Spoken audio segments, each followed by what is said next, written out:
Proudly representing the 81st District, it's State Rep Ron Sandack. Ron, good morning to you. Good morning. How are you? We're doing great. How's everything going this morning? So far, so good. No major tragedies yet. You got a long, hot summer ahead of you, it looks like. There's no question about it. You are on what's called continuous session now. So basically, you need to be back in Springfield within 48 hours any time the Speaker wants. Is that about how it works? That's about exactly how it works. This is a little bit of new territory for me. I heard about some of the nonsense during the Blagojevich days when the governor would call down the House and Senate, and then, the Senate President and Speaker Madigan would basically release the General Assembly members and have them go home. The only time that really mattered was when Madigan called them down. So right now we're kind of on that 48-hour, be ready to come down, and it starts Thursday. So continuous session is where we're at right now. For people who haven't been paying attention to what's going on down in Springfield, there's a good amount of people out there who've got lives to lead, jobs to try to hold down, families to take care of. They can't keep up with the latest blow by blow. They're about to get a $34 million treat and a look behind the scenes on what's going on down in Springfield, courtesy of the governor. Yeah, you know what's interesting? Yes, thank God for the folks that really don't know what's going on, and they're focusing on their family and jobs and lives. Because, unfortunately, many of those good people are leaving because of the state of Illinois. Look, the Democrats, in a partisan way, passed a budget that is worse than the last budget they passed, which was knowingly out of balance, $1.6 billion in 2015. This time, these wonderful people are giving to Governor Rauner a budget that's about $4 billion out of balance. I guarantee you, gents, he's not signing it, and that's why we have this stalemate of sorts. The Dems don't want to cut anything, and they want us, the Republicans, to share a tax increase. Well, the governor's been clear. He got elected. Reform before revenue. Reforms in the structural aspects of state government that's so badly needing reform. Then we can talk about everything under the sun, including revenue, when we get to that point. So that's why we're at where we're at. It's an old-fashioned stalemate. State Rep Ron Sandack with us. It's Rauner and Scot here on WROK. Governor Rauner gave a news conference yesterday afternoon. Mike Madigan, House Speaker, gave an interview to a downstate TV station. I'd like to get you to respond to a couple of comments from both, if possible. You should be able to hear these without a problem. This is Governor Rauner yesterday, right near the start of his news conference, and I think this encapsulates what's been happening the past, month or so down in Springfield. We do not have a balanced budget. We have an attempt to force major tax hikes on the people of Illinois, and we have absolutely no significant reforms and no sincere effort that we can tell yet to achieve significant reforms for the people of Illinois. And that's the point, isn't it, Ron? If you didn't know that Bruce Rauner was elected governor, you wouldn't know why what's happening in Springfield. I mean, it's a cliche, but it's business as usual. Where is the compromise? Where is the moderation? This is the same as it has been the past 12 years from Democrats in the House and Senate. Yeah, to hear the Speaker talk about it and some of the Democratic folk, hey, the budget's the budget. Quit trying to introduce non-budgetary concepts, and let's talk the budget. And, of course, that means that's, code for, look, this is really hard.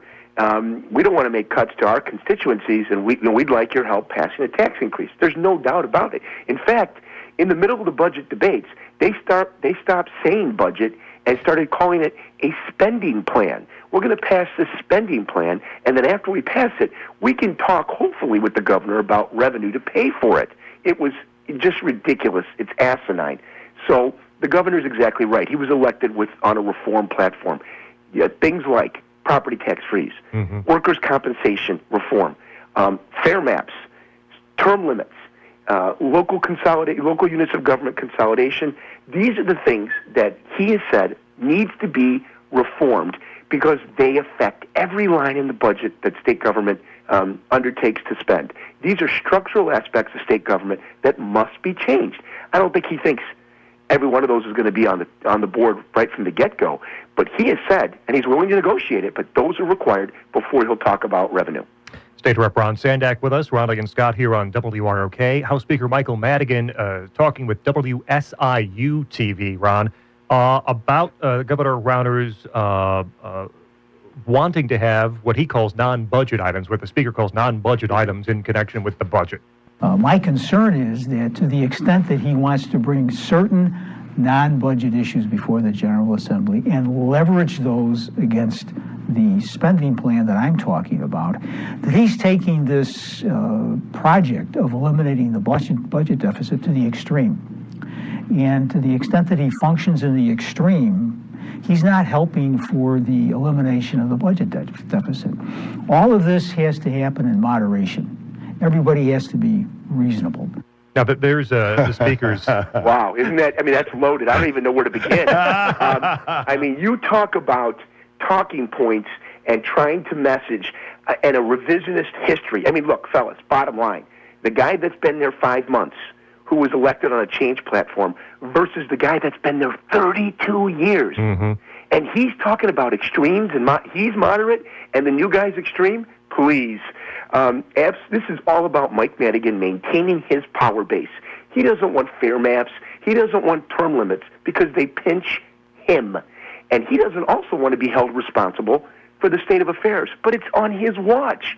He is the common denominator through the ages, whether there were past Republican or Democratic governors, whether there were mostly Democratic General Assemblies, but there were instances where the Senate was Republican, right, and there were two wonderful years where the House was.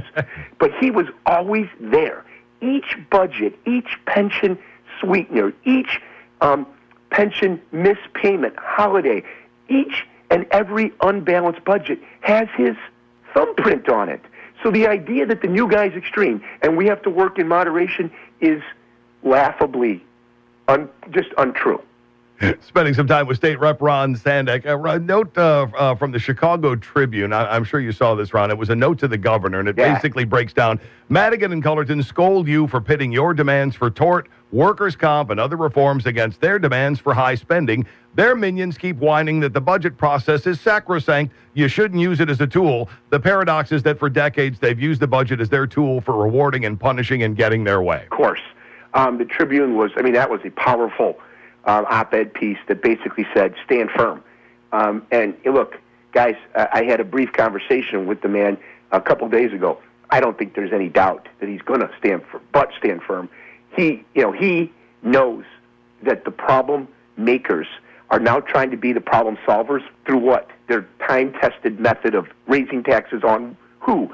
Basically the middle class. They've all but crushed the middle class. So their talking points about how they're the vanguards of them, how they're trying to protect them, and how big, Rauner's a big meanie. He's an extremist big meanie. It's just going to fail. It's going to fall on deaf ears. This summer may be the war of messaging. It may be something like we've never seen as far as, the governor and, a pretty powerful set of guys in Madigan and Cullerton reaching out and trying to set the messages and say who's to blame for where we are. I don't know how Madigan and Cullerton can actually look at people and say, we're here for you, when they're the ones responsible for the status quo. There's just no other way to explain it. Well, here's how they're going to try to do it. Mike Madigan, also WSIU TV, talking about how he is for the middle class and Bruce Rauner hates the middle class. This is more from the interview. People are elected to come here not to hurt middle-class families. They're sent here to help middle-class families. On the property tax freeze, a bill was called in the House to freeze property taxes. 37 people voted for the bill, all Democrats, no Republicans. Had every Republican voted for the bill would be over in the Senate, under consideration in the Senate. That's a phony property. That was a phony bill. And the other thing is, and the governor made this point too yesterday, Ron, all Mike Madigan wants out of this is tax hikes. That's all he wants. How does a tax hike help middle-class families? Well, it doesn't. And it doesn't. And I mean, what you're playing are obviously tidbits of nothing more than a refashioning of the message by the Speaker of the House. His attempts at appealing with some really, just some really generous talk on his part of how the Democrats are the saviors and vanguards of the middle class. When we have seen, since really the last 12, 13 years of one-party rule, we have seen the exodus of business opportunities, job opportunities, and educational opportunities for the middle class. The attempt to say that they're their protectors is laughable. We are we're exporting our middle class to Indiana, Iowa, Wisconsin, Kentucky, Texas, Tennessee, and beyond.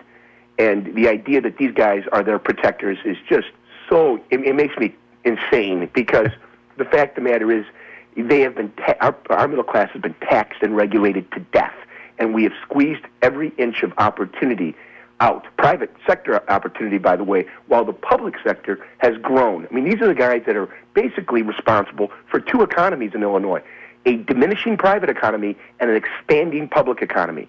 That's a bad thing to be responsible for. And I think this summer they're going to get tagged for it because they own it. And Ron, you talked about this being a summer that could be a war of messaging. Boy, when you break it down, unless Speaker Madigan and John Cullerton get some willing accomplices in the media to go along with them, and it doesn't look like that's happening right now, how do they possibly win that war of messaging? Well, let me be clear on this. I am incapable of thinking like them, and I'm thankful for that. And while I'm glad the mainstream media hasn't yet become their puppets, if history is any past indicator, they'll find some complicit partners, and those that need to be part of the equation in the status quo, who live off it and or thrive off it. The message that they're trying right now is that they're trying to protect the middle class, and that Rauner is this extremist billionaire who hates minions and little people. Is I guess, a decent soundbite in certain communities. It may work for some, but I got to tell you, people that know what's going on in Illinois and can feel it, viscerally feel that our economy hasn't recovered like other states, because we're in such a deep hole, and that doing the very same thing again and expecting a different outcome is the definition of insanity.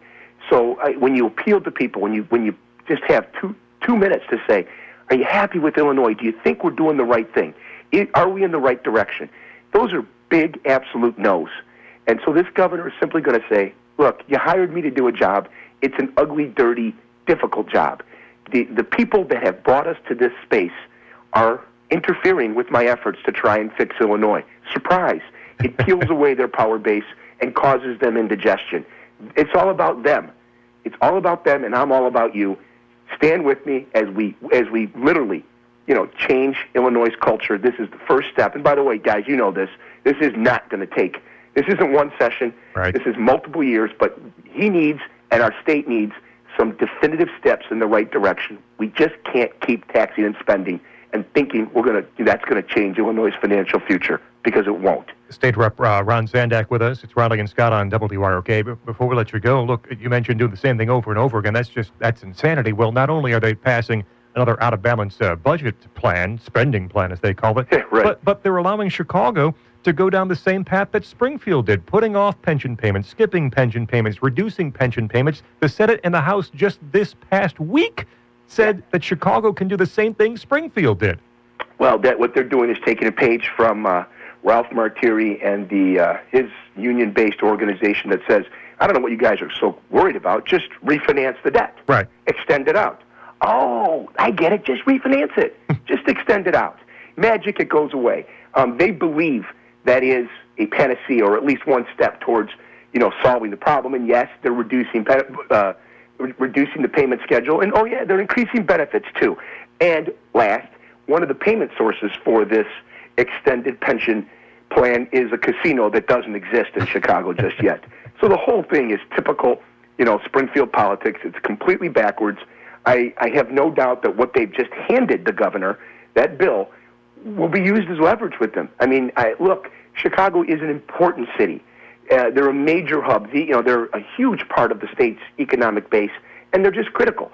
But let's be clear. They're in worse financial condition than the state. Mm-hmm. And giving them, this ridiculous basis upon which to escape responsibility without additional reforms, without some,